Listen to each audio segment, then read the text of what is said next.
We are back. It's Inside Tennessee. Good morning and happy Father's Day. We have Judge Hector Sanchez and Judge Steve Sword, who are our guests this morning. Very grateful for your presence. Just a little background. Judge Sanchez, correct me if I'm wrong, Judge, the first trial court judge in Tennessee who is of Latino heritage and used to be a prosecutor. We mentioned that. And I've always heard, once a Marine, always a Marine. So I'm going to say you're also a Marine. That is correct, yes, sir. And then Judge Sword, you were appointed to take a vacant position in 2011. Judge Baumgartner's seat, have subsequently won re-election, and were a prosecutor, as you mentioned, because I used to run into you over at Juvenile Court in Division Street. And you also have been a Judge Advocate General, is that correct? Right, I was in the reserves. I wasn't active duty. So Judge Sanchez has about 500 awards and medals. I have about 5. Neither of you jumped out of an airplane, right? He might have. I had the opportunity to, and and it wasn't even on fire. Did not accept No, that. thank you. I like the old line about why jump out of a perfectly good airplane that's flying in the air. I want to pick up our conversation from the first block and just follow up kind of with the point that you were getting to, and that is this. What are the most important qualities, do you think, to be successful as a judge? I've told people this, I could never do it. I could be a prosecutor, I think I'd be pretty good. I could be a defense attorney, I think I could be pretty good, but a judge is like, whoa, I don't think so, because I just watch you guys in action and I'm like, I don't know how they're able to do what they do. I was looking at you the other day and there was a family member, you were handling a sentencing, and it was a very emotional moment. And I'm looking at you and I'm looking at this person and I'm like, wow. What's important for you, and how do you work to ensure that you are sort of being the best you can be?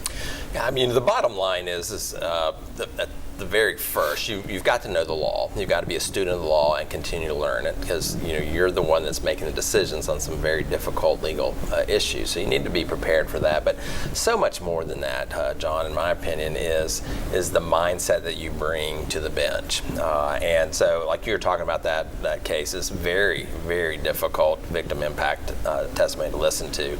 As a human being, I'm sitting there and my heart's breaking. Right. But I'm also knowing, I'm sitting here as a judge, and so I can't allow emotions to dictate the decisions that I'm going to make. And so you have to really train yourself to be able to, am I feeling this emotion? Is it going to affect my decision? If so, you need to take a break from it. So you need to become very in tune with how you see things and how your emotions are getting built up, because you have to be that neutral and detached magistrate in every case that you're dealing with. And sometimes that's difficult to do. Judge, you've been busy. I'm sure that you've sort of experienced some of this. How's it been for you? Like I said, I hit the ground kind of running. You did. I got appointed September 28th. I took the bench October 17th. In that time, we've done 17 jury trials. We've also concluded several hundred cases. So I am hitting the ground running, excited for the future. Judge Sanchez, you grew up in public housing, single mother, Marines. You have a really interesting story to tell. How does your background and experience growing up in public housing, single mother, how has that impacted you in your position now? Does that make you more attuned to the cases that come before you? I think in some regard it does, just having experienced some of the conditions that I did. That being said, what it served for me was to drive me and give me purpose, and to understand that you don't have to become a product of your environment, that you can succeed. If you have a dream, you can attain it. And I hope that my story can serve as motivation to folks in different socioeconomic statuses or minority groups, that they can too attain their dreams. So, Judge Sword, I want to change. We are a political show, and there is a political issue, actually, that you are uniquely qualified to comment on. You mentioned at the top of the show that you spent the first large part of your prosecutorial career in juvenile court, where the emphasis is on rehabilitation, not retribution, not punishment. And we had a bill that nearly got through in our legislature that would basically take, one version of it took all crimes 16 and up and started those and criminal court versus juvenile court. Then there were iterations and versions of it that went, well, maybe only the serious crimes like rape and murder.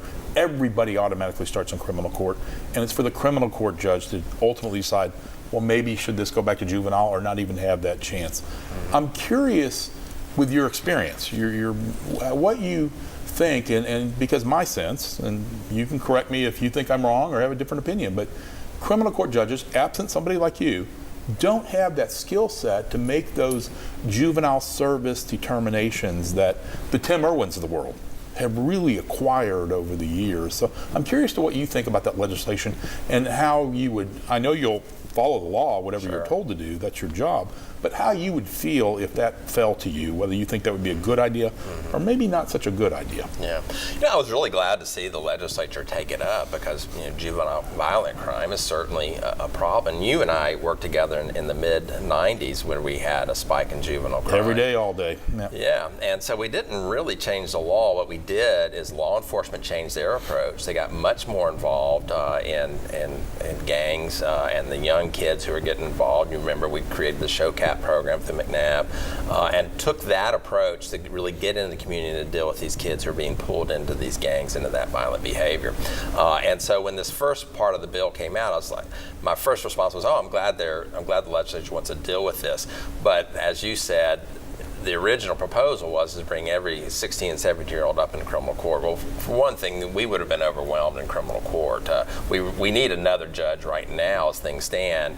We would need 2 more judges if we were having to deal with every 16 and 17-year-old offense. And part of the idea is that the criminal court judge would make the decision rather than the juvenile court judge about who would stay in criminal court, be prosecuted there, and who would go to juvenile court. And as you said, it's been 20 years since I've stepped foot in juvenile court. But I probably have a better handle on what resources they have and who can be rehabilitated. Most criminal court judges don't really have that experience. So it would probably be a better idea to have the juvenile court judge, as you said, Judge Irwin, who's spent years learning how to do this, to deal with the cases that are close calls. Now, if the legislature wants to come and say, any first-degree murder case committed by a 14-year-old above, start those in criminal court and then do an acceptance hearing if you wanted to. That sort of makes sense to me. I know in almost 3 decades I've been doing this, I don't know of a single first-degree murder case committed by a juvenile that wasn't transferred to be tried in criminal court. So I think there's... And when we say juvenile, over the age really of 16, I don't know how many 14-year-olds have you seen come to your court? I tried one this past year. Okay. Yeah, he was 14 at the time of the offense. So that is definitely rare. It's mostly 16 and above. And Judge Sanchez, you haven't had much experience in juvenile court, if I recall correctly, as a prosecutor. Is that right? That's correct. I had several transfer hearings on homicide cases. But after they came to you, right, as a homicide prosecutor or while they were still in juvenile court? I actually went to juvenile court, did the transfer hearing. But do you feel like you have the skill set as a criminal court judge without the experience that, say, Judge Short has had to be able to make those decisions like a Judge Irwin may, who is well-trained, obviously, in juvenile law and juvenile resources available? No. I would certainly, if the legislature enacted that, I would learn and undertake what I needed to become competent in that particular field. But as it stands now, I think Judge Sword is absolutely correct. I mean, your average or your typical judge who does not have a background in juvenile law would certainly lack in that regard. Let me follow up on this topic because it's important. We had Cameron Sexton, Speaker of the House, on a few weeks ago, and this came up. We talked to him about it, and he said we're not done talking about it. So obviously it failed this year. It'll come back up in 2024. Can the judges of this state, and probably the appellate court judges too, because they suddenly got sort of thrown into the mix at the last minute, do they have a voice, and do you all anticipate trying to sort of impart what makes sense to you all if we're going to look at juvenile justice reform? Well, sure, we do have a voice. In fact, we're in the middle of the state court judges conference this week, and the 3 senators from Knox County were all present with the judges today and had an opportunity to talk about some of those issues. And so I do think the legislature listens to us. They see things from a different perspective than judges do sometimes, so we don't always agree. But I'm hopeful that they're going to listen, and whatever legislation comes out next year, and I'm sure it will probably be a much improved bill than what we saw this year. Judge, your expectations, anything? I think I'll just echo Judge Sorda. I feel the same. I think we're at a good spot for another break, and you might need a little bit more coffee. You're watching Inside Tennessee. It's our regular favorite Sunday show. We know that's true. We're taking a break. We'll come back.